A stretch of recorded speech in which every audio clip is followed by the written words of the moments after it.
The trends that will change the landscape in the next decade is the rapid urbanization. I think that will pose a challenge and opportunities to many public transport operators and many city governments to provide a more effective and efficient way of transporting people in a more sustainable way.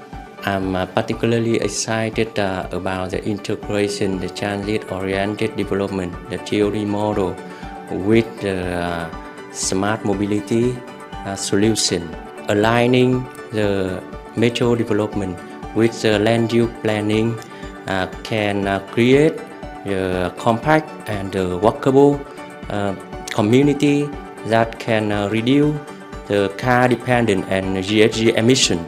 The fastest moving and most applicable transport technology for Southeast Asia is big data and how we use it.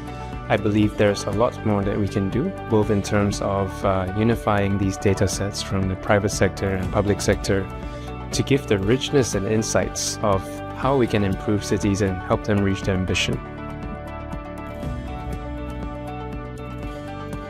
A lot of the infrastructure in the Philippines, especially in rail and in road, were done under the PPP scheme.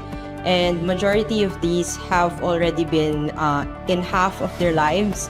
We believe that because of this experience, us in the Philippines are learning what are the challenges and issues that we are facing, which can be valuable information to the market in the ASEAN and in the Asian setting, so that they can introduce better technologies to address these challenges in succeeding projects. Interestingly, I think rather than hard infrastructure, I would say the soft infrastructure would be the key to promote the adoptions of new sustainable mobility technologies.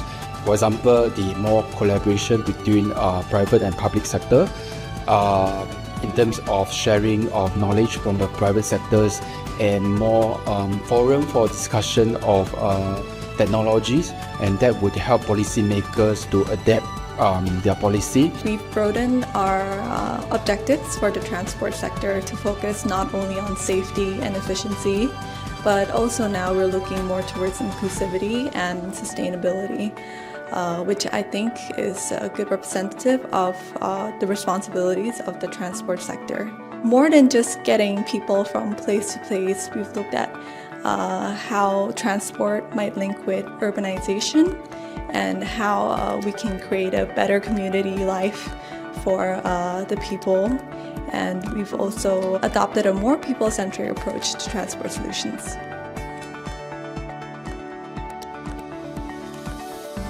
In Nusantara, we have active mobility policy that encourage people to have more walking. Therefore, we provide pedestrian-friendly road, and also we encourage people to use greener transportation systems, such as using electric vehicle or other means of transportation that less polluted to the environment.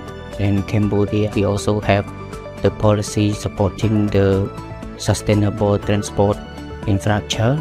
Currently, we have a policy on climate change, adaptation and mitigation in transport sector, and we also have a plan to promote EV. We have EV charging station in some major cities like Phnom Penh, Siem Reap, Battambang, Sihanoukville, and in other commercial areas as well.